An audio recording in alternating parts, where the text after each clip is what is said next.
자, 이제 6번부터 해설해 볼 건데 모평균이 30, 그러니까 m의 값이 30, 모분산이 4, 시그마 제곱이 4인 모집단에서 크기가 n인 표본을 이미 추출할 때 표본 평균 x바의 표준 편차가 0.01 이하가 되기 위한 n의 최소값을 구하시오 라고 했어요. 자, 모집단에 대한 내용이 이와 같이 주어졌을 때 우리가 표본 평균의 평균 그리고 표본 평균의 분산이 어떻게 되는지 알고 있죠? 어떻게 되죠? 표본 평균의 평균은 m이랑 똑같습니다. 분산은요? n분의 시그마 제곱이요. 네, 그렇죠. 잘 알고 있네요. 해서 이와 같은 식에 우리가 대입만 하면 끝나는 문제예요. 자, 그러면은 표본 평균의 표준 편차가 0.01 이하가 되기 위한 n의 최소값은 표본 평균의 표준 편차는 표본 평균의 분산으로부터 루트를 씌운 값이니까 루트 n분의 시그마가 0.01 이하가 되면 되겠더라. 네. 근데 우리가 시그마 값을 이미 알고 있죠? 뭐죠? 2입니다. 네, 그렇죠. 자, 아까 말한 대로 시그마 값은 얼마다? 2더라. 그쵸? 네. 아주 대답을 잘하고 있어요. 자, 그럼 여기서부터는 부등식의 풀이에요. 이걸 굳이 해야 될까요? n의 최소값은 4만입니다. 아, 그렇죠. 각자 계산해 보시면은 n의 최소값은 4만이 나온다는 사실을 우리가 알 수 있어요. 자, 이제 문제 7번을 봅시다. 정규 분포가 평균이 m 그리고 분산이 100을 따르는 모집단에서 라고 했어. 그럼 이러한 모집단의 확률 변수를 우리가 x로 놓고 시작을 해볼게요. 네. 자, 이러한 모집단에서 크기가 n인 표본을 이미 추출할 때 표본 평균 x바에 대해서 다음이 성립하더라. n의 값을 구하여라 라는 문제인데요. 자, 이와 같은 조건에서 x바의 분포가 어떻게 되죠? x반은 네. 따른다. 음. 써주세요, 선생님. 네, 알겠습니다. x바는 무엇을 따르게 되나요? 정규 분포 n을 따릅니다. 그렇죠. 평균은 100이고요. 그렇죠. 모평균의 값과 동일한 네. 값을 가시죠. 분산은 n분의 10의 제곱입니다. 그렇죠. 표본의 크기인 n으로 모분산을 나눠주면 되죠. 네. 해서 우리가 이미 표본 평균의 성질로부터 다 배우고 왔던 개념이니까 개념이 부족한 학생들은 교과서를 잘 살피시면 되겠어요. 네. 자, 해서 지금 표본 평균 x바가 따르는 분포에 대해 썼는데 직접적인 숫자를 대입해서 다시 한번 써보면 x바는 무엇을 따른다? 평균이 100이고 그리고 분산이 n분의 100. 그러니까 다시 얘기해서 10의 제곱인 이러한 정규 분포를 따르더라. 네. 그래서 이런 정규 분포를 우리가 그래프로 간단히 표현한다면 자, 평균인 m으로부터 m은 100입니다. 네, 그렇죠. 아주 똑똑한 학생이 지금 들어왔네요. 그래서 주어져 있는 문제 영역을 요 그래프에 표시를 해보면은 평균 m으로부터 이만큼의 차를 가지면서 이쪽은 98, 이쪽은 대칭이게 102. 그래서 여기 빗금친 부분에 해당하는 넓이가 뭐라는 거죠? 0.9544. 9544. 그렇죠. 잘 알고 있어요. 자, 이렇게 의미하는데 이때 n의 값을 직접적으로 구할 수 있어요, 없어요? 표준화를 해야 합니다. 그렇죠. 이 상태로는 구하지 못해요. 그래서 우리가 표준 정규 분포를 이용을 해가지고 표준화 과정을 통해서 n의 값을 찾아내는 게 최종 목표입니다. 그럼 이제부터 n의 값을 찾아보도록 하죠. 자, 주어져 있는 관계식을 표준화를 하겠습니다. 그러면 98 빼기 여기서의 평균값이 얼마죠? 100이죠. 네. 학생 왜 대답하지 않죠? 자, 그런 다음에 뭘로 나눠야 돼요? 루트 n분의 10입니다. 자, 우리가 n의 값을 구하기 때문에 n은 몰라요. 루트 n분의 시그마 값은 얼마죠? 10입니다. 그렇죠. 10. 양변에 동일하게. 이것도 뭘로 바뀌어요? x바 쓰면 돼요? 안 돼요? 안 됩니다. 그렇죠. 뭘로 바꿔야죠? Z로 바꿔야 합니다. 네, 그렇죠. 해서 정리하면 이와 같이 되더라 라는 결론을 낼 수 있죠. 그럼 여기서 끝이냐? 아니죠. 자, 이러한 상태에서 우리가 n의 값을 구하기 위해서는 어떻게 하죠? 0.9544를 반절로 나눠야 합니다. 그치. 왜 여기에 해당하는 값을 그래프에 나타내 보면 어떻게 돼요? 여기가 마이너스 5분의 루트 n, 이쪽이 5분의 루트 n. 그래서 이 빗금친 부분이 뭐다? 0.9544인데 우리가 이 빗금친 전체 영역에 대해서 바로 구할 수 없었잖아요. 그쵸? 네, 반절만 구하면 됩니다. 그쵸. 0부터 어떤 값에 해당하는 영역을 표준정규 분포표를 이용해서 찾아가지고 양쪽이 대칭이니까 곱하기 2를 해서 구해냈었죠. 네, 자, 그러면은 어디서부터 어디? 0부터 P가 그렇죠. 0부터 5분의 루트 n까지 네, 이 영역에 해당하는 값이 얼마죠? 0.4772입니다. 그렇죠. 0.4772이다. 그럼 표준정규 분포표를 이용을 하여서 이 값에 해당하는 5분의 루트 n 값이 얼마인지 찾으면 우리가 n 값을 찾을 수 있겠다. 제가 찾아보니까 2가 나왔습니다. 네, 한번 확인해 보시기 바랍니다. n 값은 결국 뭐다? 루트 n이 10이니까 n은 100입니다. 그렇죠. 자, 그럼 이제 8번으로 넘어갈게요.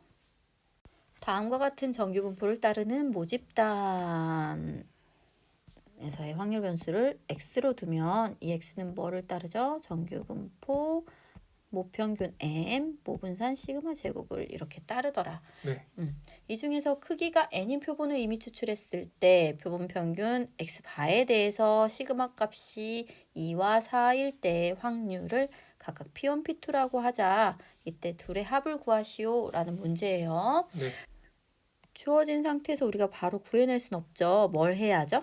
표준화를 해야 합니다. 그렇죠. z는 뭘로 바꿀 수 있죠? x바 빼기 m을 뭘로 나눠줘야 돼요? 루트 n분의 시그마입니다. 저 루트 n분의 시그마로 이러한 형태로 표준화를 시켜서 우리가 P1과 P2 값을 구해봅시다.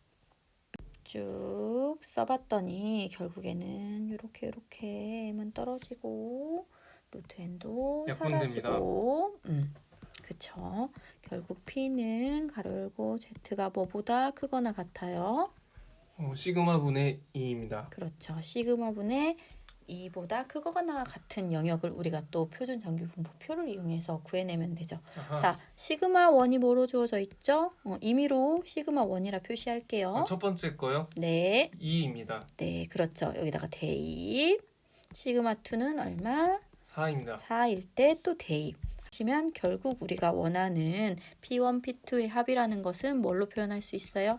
P1은 Z가 네, 2 대입하면 1보다 크거나 같을 때입니다. 그렇죠. 그리고 시그마 2에 대해서 P2를 구해내면 2분의 1보다 크거나 같을 저 때입니다. Z가 2분의 1보다 크거나 같은 확률 값을 영역을 찾아서 우리가 각각의 값을 찾아내면 되죠.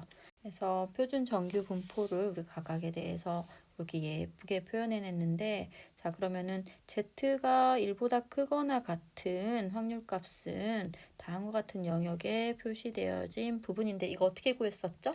0부터 1까지가 0.3413이니까 0.5에서 빼면 됩니다. 그쵸. 0부터 1까지의 영역에 해당하는 곳 별표를 표시할게요. 이 부분을 표준정규 분포표를 이용해서 검색을 하신 후 전체가 아닌 요 반절. 반절 얼마죠? 0.5입니다. 그렇죠. 0.5에서 이 별에 해당하는 영역을 빼시면 다음과 같이 값이 나옵니다. 자, 0.5 이상일 때도 마찬가지로 구하시면 됩니다.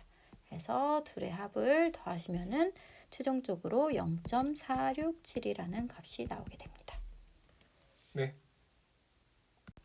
자, 문제 9번을 봅시다. 서울과 제주 간 항공편을 이용하는 승객 한 명의 수화물 무게는 평균 24kg, 표준 편차가 2kg인 정규 분포를 따른다고 한다. 그래서 주어져 있는 내용을 수학적으로 표현해 보시면은 항공편을 이용하는 승객 한 명의 수화물의 무게 이것을 확률 변수 뭐라고 둬요? X로 두시죠. 그렇죠. X가 뭘 따른다? 정규 정규 분포. 분포. 평균이 14 그리고 표준 편차가 2니까 2의 제곱. 다음과 같이 표현할 수 있죠. 네. 자, 이랬을 때 어느 날 서울과 제주 간 항공편을 이용하는 승객 몇 명을 이미 추출했대요? 4명이니까 n이 4입니다. 그렇죠. 표본의 크기 n이 4. 자, 이때 승객의 수화물 무게의 평균, 승객의 수화물 무게의 평균 이게 뭐예요? x바로 쓰면 됩니다. 그렇죠. 이 x바가 16 이상일 확률을 구하는 것이 우리가 최종 목표이죠. 아하. 됐죠? 네. 그럼 이 x바, 우리가 표본 평균이라 부르는 이 x바가 어떤 분포를 따르는지 먼저 확인을 해봐야겠죠? 정기분포를 따를 것 같습니다. 네, 그래요. 모집단이 다음과 같이 주어져 있으니까 4개 표본을 갖고 온 표본 평균은 뭘 따른다? 정규 분포 평균은 어떻게 되죠? 14입니다. 그렇죠. 그럼 분산은 어떻게 돼요? 4분의 2의 제곱이니까 그냥 1의 제곱이라고 쓰면 될 것 같습니다. 네, 그렇죠. 1의 제곱. 뭐 1이라 쓰셔도 상관은 없어요. 네. 자, 이렇게 주어졌을 때 이제 구하고자 하는 것을 뭘 해야죠? 이제? 표준화해야 합니다. 그렇죠. Z는 한 번 더 써줄게요. 앞에서 다 이미 한 내용인데 X바에서 뭘 빼요? 평균 M을 빼서 뭘로 나누죠? 표준 편차 1로 나누면 됩니다. 루트 M분의 시그마 이걸로 나누면 되죠. 그래서 일반적인 식을 선생님이 한번 써봤어요. 그래서 이에 해당하는 값들을 쭉 넣어서 정리를 해볼게요. 해당 영역을 표기해보면 이렇게 둥근산 0, 2보다 크거나 같다. 이거 어떻게 구한다고요? 0부터 2까지 넓이가 477이니까 0.5에서 빼면 됩니다.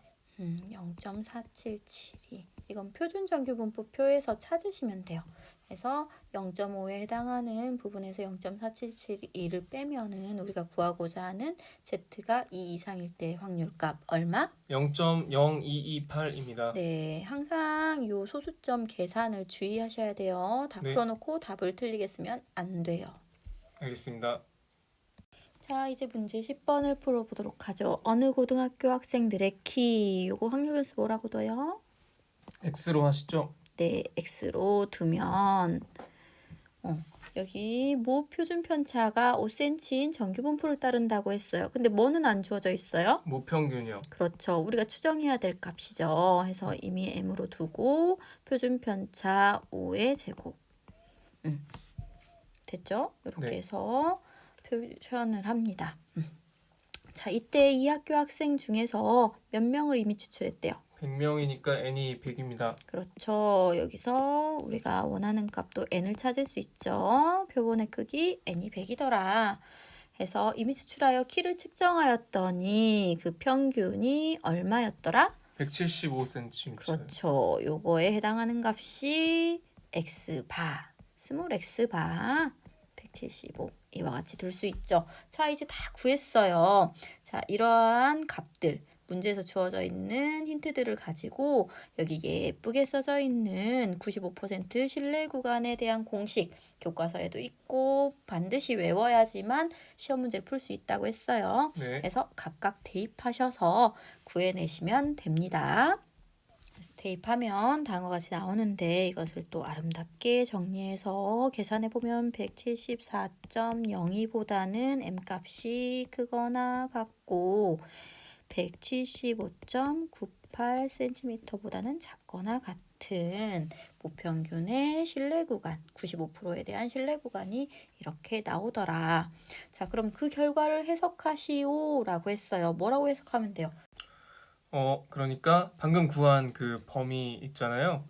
그래서 이 모평균, 그러니까 174.02cm 이상 그리고 175.98cm 이하인 범위에 이 고등학교 학생들의 키의 평균이 포함되어 있다는 추정의 신뢰도가 95%라는 뜻입니다.